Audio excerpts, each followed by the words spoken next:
नमस्कार, मैं हूं यश खुराना। स्वागत है आपका हमारे इस बेहद खास कार्यक्रम हल्ला बोल में। हल्ला बोल में आज हमने एक ऐसे टॉपिक का, एक ऐसे सब्जेक्ट का चयन किया है जिसे आपको सुनना चाहिए, समझना चाहिए। हम बात कर रहे हैं ऑनलाइन शॉपिंग को लेकर। बीते कुछ सालों में यह देखा गया है कि ऑनलाइन शॉपिंग करना लोगों को बहुत पसंद आ रहा है।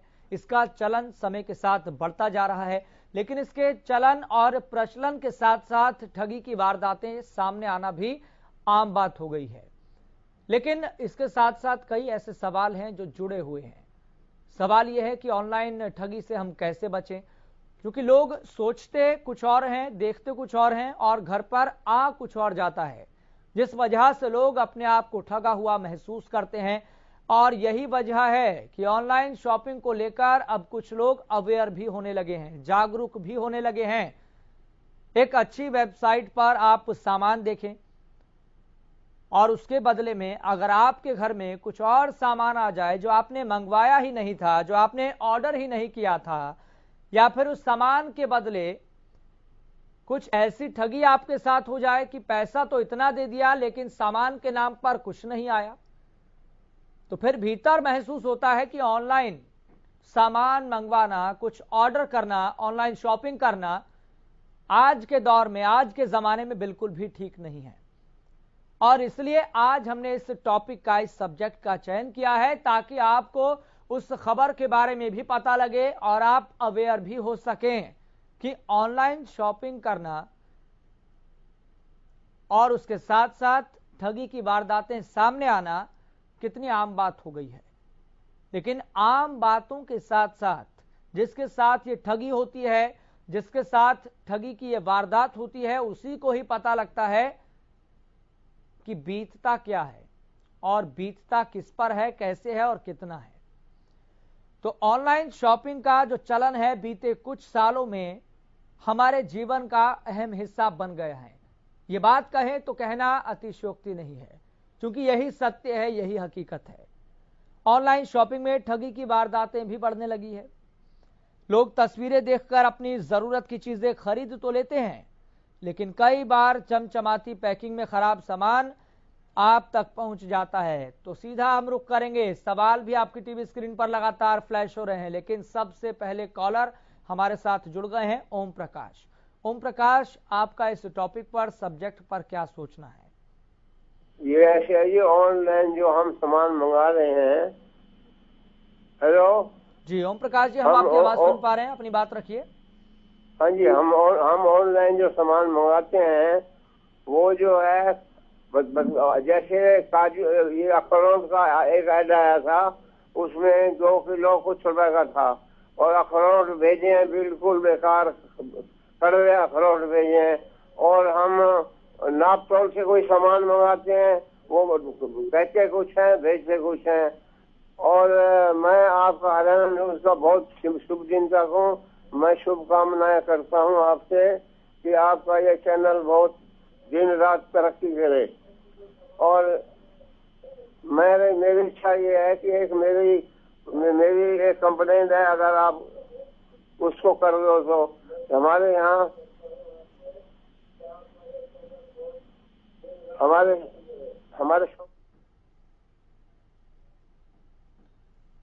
ठीक है ओम प्रकाश जी, बहुत बहुत शुक्रिया कॉल करने के लिए। तो ऑनलाइन शॉपिंग का चलन बीते कुछ सालों में हमारे जीवन का अहम हिस्सा बन गया है, इस बात में कोई दो राय नहीं है, कोई दो मत नहीं है। लेकिन यहां पर यह सोचना बहुत जरूरी है, कहीं ऑनलाइन शॉपिंग करते वक्त हमारे साथ ठगी ना हो जाए, क्योंकि एक ऐसे ही मामले का हम जिक्र कर रहे हैं जिसके बाद हमने इस मामले का चयन किया और सोचा हमने कि आप तक भी ये विषय जाना चाहिए ताकि आप भी इस ठगी की वारदात से अवगत हो सकें, अवेयर हो सकें। हमारे साथ हमारे दर्शक राम भी जुड़ गए हैं। राम, आपका बहुत स्वागत। आपका इस टॉपिक पर क्या सोचना है? राणा जी नमस्कार। नमस्कार। सबसे पहले तो मैं पूछना चाहता हूँ, जवाब दे के इसकी जवाबदार कौन है? राणा जी, एक मैं पूछना चाहता हूँ, पूरे हिंदुस्तान से भी, अपने मुख्य प्रधानमंत्री जी से भी पूछना चाहता हूँ, और जियो पर नेटवर्क पूरे विश्व में फैला हुआ है, एक एक चीज का पता कर सकते हैं वो। ऑनलाइन फ्रॉड हो जाते हैं, सब कुछ हो जाते हैं। पुलिस वाला में FIR दर्ज कराने जाए तो वो FIR दर्ज नहीं करते। जब आम जनता को मतलब है फोन नंबर नहीं कर सकते, तो जिसने चलाया नेटवर्क वो क्या कर रहे हैं? इस ऑनलाइन का फायदा क्या हुआ? जो फ्रॉड हो रहे हैं उनको पकड़ा नहीं जाता, हमारे ऊपर ही दोषी ठहराया जाता है कि भाई आपने ध्यान नहीं दिया, आपने ध्यान से क्यों नहीं दिया? आखिर ये जनता है, भूलनहार है, किस किस चीज को देखेगी ये? जो नेटवर्क ऊपर से चल रहा है उसके फ्रॉड को क्यों नहीं रोका जा रहा? इतने इतने फ्रॉड हो रहे हैं, उसके बावजूद उन पर कोई कार्रवाई नहीं होती, और जबकि वो फोनों के नंबर नहीं मिलते, फ्रॉड हो रहा है। उनका नंबर मतलब आ तो जाता फोन, लेकिन बात करो तो फिर वो आउट ऑफ सर्विस बोलता है। तो इन चीजों पर कौन ध्यान देगा? हमारी सरकार को ध्यान देना चाहिए, हमारे प्रशासन को ध्यान देना चाहिए, हमें देना चाहिए इन चीजों का ध्यान। आप रोजाना दिखाते हो फिर भी उसके बावजूद ये हो रहा है, तो क्यों हो रहा है? धन्यवाद खुदा चाहिए। ठीक है राम जी, बहुत बहुत शुक्रिया कॉल करने के लिए, अपना सुझाव देने के लिए। तो हमारे साथ दर्शक राम जुड़े थे, उन्होंने एक अच्छा सुझाव दिया है। उन्होंने कहा कि इसमें अकाउंटेबिलिटी सेट होनी चाहिए, जवाबदेही तय होनी चाहिए। अगर इस तरीके से ठगी जो ऑनलाइन अगर होती है तो इसके लिए एक पैरामीटर होना चाहिए, इसके लिए जवाबदेही होनी चाहिए, इसके लिए अकाउंटेबिलिटी सेट की जानी चाहिए, जो कि बहुत ज़रूरी है। तो हमारे साथ जुड़े दर्शक राम ने ये सुझाव दिया है, और ये सुझाव वाकई तार्किक है, समझने वाली बात है कि अगर अकाउंटेबिलिटी सेट हो जाए तो ठगी की वारदातों पर रोक लग सकती है। और आप इस बात को महसूस कीजिएगा कि ऑनलाइन शॉपिंग का चलन बीते कुछ सालों से हमारे जीवन का अहम हिस्सा बन गया है। और इसके साथ साथ एक प्रवृत्ति ये देखी जाती है कि आज का जो इंसान है वो आलस से इतना भर गया है कि वो बाहर जाना ही नहीं चाहता। वो चाहता है कि घर बैठे उसे सब कुछ मिल जाए, सब कुछ मुहैया हो जाए, सब कुछ, सारी व्यवस्था उसके घर तक पहुंच जाए। और इसके साथ साथ फिर कई लूप होल के फैक्टर जुड़ जाते हैं। फिर बात निकलकर सामने आती है कि ठगी हो रही है। जो सामान मंगवाया था उसकी बजाय कुछ और सामान आ गया। चमचमाती चीज हम ऑनलाइन ऑर्डर कर देते हैं, लेकिन घर पर देखते हैं, उसे खोलते हैं तो कुछ और निकलता है। और इसी मामले को आधार बनाकर हम आपके सामने लेकर आए हैं, क्योंकि ये स्वाभाविक है, लाजमी है इस तरह के मामले सामने आना, इस तरह की ठगी की वारदातों का सामने आना। लेकिन अब ये स्वाभाविक ना होकर, लाजमी ना होकर, एक अवेयरनेस का प्रोग्राम भी होना चाहिए कि लोगों ये समझ लो कि ऑनलाइन शॉपिंग करना आपका एक आलस्य का परिचय हो सकता है। उसके साथ साथ जब ठगी हो जाए तो आलस्य के साथ साथ ठगी की वारदात आपकी लापरवाही की वजह से ही होती है। क्योंकि हम तो घर बैठे सभी चीजों को मंगवाना चाहते हैं, भले उसके लिए हमें कुछ अतिरिक्त पैसा क्यों ना चुकाना पड़े, क्यों ना देना पड़े, हमें हर चीज चार दीवारी के अंदर ही मिल जाए बैठे बैठे, हम ये सोचते हैं। तो इस सोच से ऊपर उठकर काम करने की जरूरत है। लेकिन क्या ये संभव है? क्या आज के दौर में जब जीवन का अहम हिस्सा ऑनलाइन शॉपिंग बन गया है, तो उस पहले वाली प्रवृत्ति में जाना आज के इंसान के लिए कितना मुश्किल है, कितना बड़ा चैलेंज है, ये भी अपने आप में एक बड़ा सवाल है। तो आप हमें कॉल कर सकते हैं, आप अपनी राय दे सकते हैं। आपका इस सब्जेक्ट को लेकर, इस टॉपिक को लेकर ओपिनियन क्या है? क्योंकि एक ऐसा टॉपिक है जो किसी ना किसी के साथ घटित जरूर हुआ होगा। ये एक ऐसा टॉपिक है जो हर किसी व्यक्ति से जुड़ाव रखता है, हर किसी व्यक्ति से, हर किसी शख्स से सरोकार रखता है। तो आप हमारे इस खास प्रोग्राम हल्ला बोल में हल्ला बोल सकते हैं, क्योंकि हमारा ये प्रोग्राम आपको एक मौका देता है, आपको एक बड़ी अपॉर्चुनिटी देता है, ताकि आप अपनी आवाज को बुलंद कर सकें और ऐसे ज्वलंत मुद्दों पर अपनी राय रख सकें, ताकि ये ज्वलंत मुद्दे पर आपकी राय दूसरों के लिए एक बड़ी सलाह का काम करे, एक बड़े ओपिनियन का काम करे, ताकि वो न केवल अपनी बात रखे, समझे और अवेयर भी हो सके। क्योंकि छोटी छोटी गलतियां हमारे जीवन पर किस तरीके से भारी पड़ जाती हैं, हावी हो जाती है, हम ये सोचते तक नहीं है। हम ये गंभीरता से आत्ममंथन तक नहीं करते, और फिर हम सोचते हैं कि जो होता है होने दो, जो चलता है चलने दो। लेकिन जब ठगी जैसी ऐसी वारदातें हो जाती है तो तब पता लगता है कि कोई था जो हमें ओपिनियन दे रहा था, कोई था जो हमें अवेयर करने का काम कर रहा था। तो कई बार चमचमाती पैकिंग में खराब सामान आप तक पहुंच जाता है। ऐसे ही कुछ हुआ रेवाड़ी के रहने वाले सुनील मूसेपुर के साथ, जिन्होंने ऑर्डर तो 30,000 का साउंड सिस्टम किया था, लेकिन उनके हाथ लगा कबाड़ और पुराना साउंड सिस्टम। सुनील ने मौके पर ही डिलीवरी बॉय को पकड़ा और थाने में शिकायत करने पहुंच गए और पुलिस ने मामला दर्ज कर जांच शुरू कर दी है। लेकिन ऐसे में सबसे बड़ा सवाल ये कि ऑनलाइन शॉपिंग में ठगी से कैसे बचें। और जैसा कि हमारे साथ जुड़े अब से कुछ देर पहले दर्शक राम ने बताया कि इसमें अकाउंटेबिलिटी सेट होनी चाहिए, जवाबदेही तय होनी चाहिए। अगर ऐसी ठगी की वारदात हो जाए तो कहां पर आप कंप्लेन कर सकते हैं, और कंप्लेन हो जाए तो आपके भीतर की जो उम्मीद है, जो आपकी अपेक्षा है, जिसके बाद सबसे बड़ा सवाल ये खड़ा होता है कि आपने एफआईआर तो दर्ज करा दी, लेकिन कार्रवाई कब तक होगी, और ये जो आपने पैसा ऑनलाइन ऑर्डर करके खर्चा है वो आपको कब तक रिटर्न होगा। तो इस टॉपिक को लेकर हमारे बेहद महत्वपूर्ण सवाल हैं, और इस महत्वपूर्ण सवालों पर आपको भी आत्म मंथन करना बहुत जरूरी है, सोचना बहुत जरूरी है, अवेयर होना बहुत जरूरी है। तो सवाल हमारा सबसे पहला आपकी टीवी स्क्रीन पर, क्या आप भी हुए हैं ऑनलाइन शॉपिंग में ठगी के शिकार? ऑनलाइन शॉपिंग में ठगी से बचे कैसे, किस किस पहलुओं का हम ध्यान रखें, कौन कौन से एस्पेक्ट का हम ध्यान रखें, और क्या है ऑनलाइन शॉपिंग से जुड़े आपके अधिकार? क्योंकि अधिकारों का पता होना भी बहुत जरूरी है।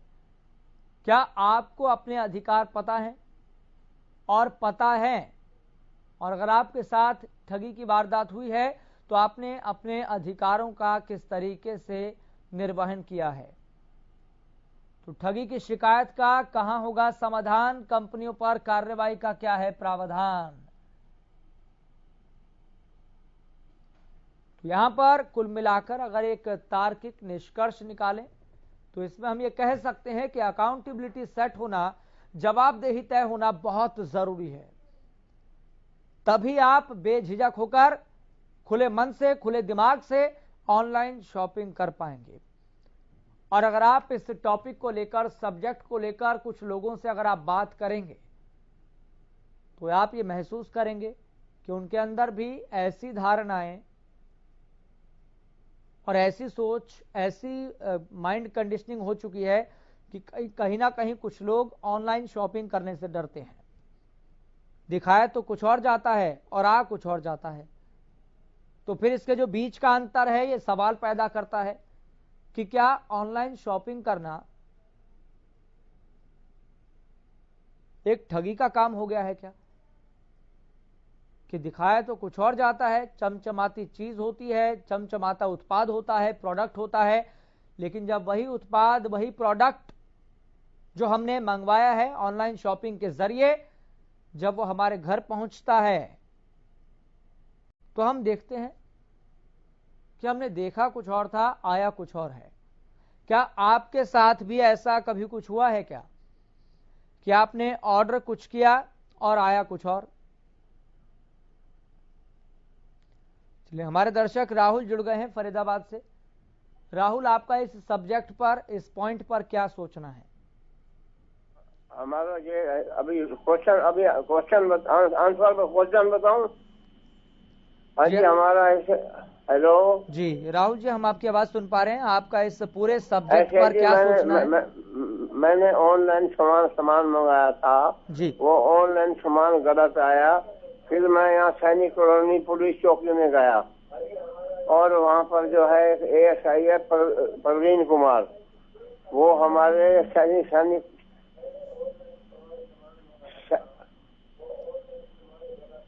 जी राहुल जी, अपनी बात जल्दी से रखिए, हम आपकी आवाज सुन पा रहे हैं। हाँ जी, ऐसे है जी। वो प्रवीण कुमार जो है हमारे फ्लैट के ऊपर पड़ा है, 30 दिन छुट्टी यही मारता है, क्राइम कर रहा है वर्दी के अंदर। उसकी इंक्वायरी की जाए, 30 दिन छुट्टी कैसे करता है वो? हाँ जी, मैं ये कह रहा हूँ जी। मैं ठीक है राहुल जी, बहुत बहुत शुक्रिया बोलने के लिए और अपनी बात रखने के लिए। हमारे साथ एक और हमारे दर्शक मास्टर RK कालिया भी जुड़ गए हैं। मास्टर आर के कालिया जी, आपका इस सब्जेक्ट पर जो समाज के लिए बहुत बड़ा विषय है और एक तरह से बड़ा चैलेंज भी है, आपका क्या सोचना है? नमस्कार जी। नमस्कार जी। देखिए, मैं थोड़ा साफ तौर पे कहना चाहूंगा, ये हमारी अपनी मूर्खता है। मेरी बात का बुरा ना माने दर्शक जी, दर्शक बिल्कुल बुरा ना माने, हम भी उसी में शुमार हैं। मैं अपने घर में बच्चों को अक्सर डांटता हूँ अक्सर, लेकिन वो नहीं मानते। मैं चीज के बहुत खिलाफ हूँ। कोई भी चीज ऑनलाइन नहीं मंगवानी चाहिए और ना ये सिस्टम होना चाहिए। बाकी रही सरकार की बात, सरकार को खुफिया एजेंसियों के मुताबिक उनकी सलाह मशवरा लेते हुए या उनकी छानबीन के हिसाब से ऐसी जो फर्जी कंपनियों पर बैन लगाना चाहिए और उन पर कड़ा एक्शन होना चाहिए, कड़ी कार्रवाई होनी चाहिए, उनके खिलाफ कोई सजा का प्रावधान हो, तब जाकर बात बनेगी। और मूर्खता तो हमारी है, क्यों मंगवाते हम? मैं खुद कहता हूँ, आपको चैनल के माध्यम से लोगों को कह रहा हूँ, मैं नहीं मानते बच्चे। इतने मूर्ख बच्चे आजकल के, बताइए क्या करें? बिला वजह इतना महंगा सामान और उसमें कोई गारंटी नहीं, कोई भरोसा नहीं, उसमें नकलीपन ज्यादा है। तो ये सरकार कम से कम ऐसी जो कंपनी है उनको सील करे और उनके खिलाफ एक्शन ले, कड़ा एक्शन ले अपनी खुफिया एजेंसियों के माध्यम से। शुक्रिया। ठीक है मास्टर कालिया जी, बहुत बहुत शुक्रिया अपनी बात रखने के लिए, अपना ओपिनियन रखने के लिए। लेकिन यहाँ पर लोगों को ही समझना बहुत ज़रूरी है। जहाँ पर बात अधिकारों की होती है तो अधिकारों से ऊपर अपनी बुद्धिमत्ता की भी बात होती है, कॉमन सेंस की बात भी होती है। सोचना और समझना बहुत ज़रूरी है। आपके पास अधिकार है और आप सोचें, चयन करें, सोच समझकर फैसला लेना बहुत ज़रूरी है। तो फिलहाल इस खास प्रोग्राम में इतना ही। आप देखते रहें हरियाणा न्यूज़।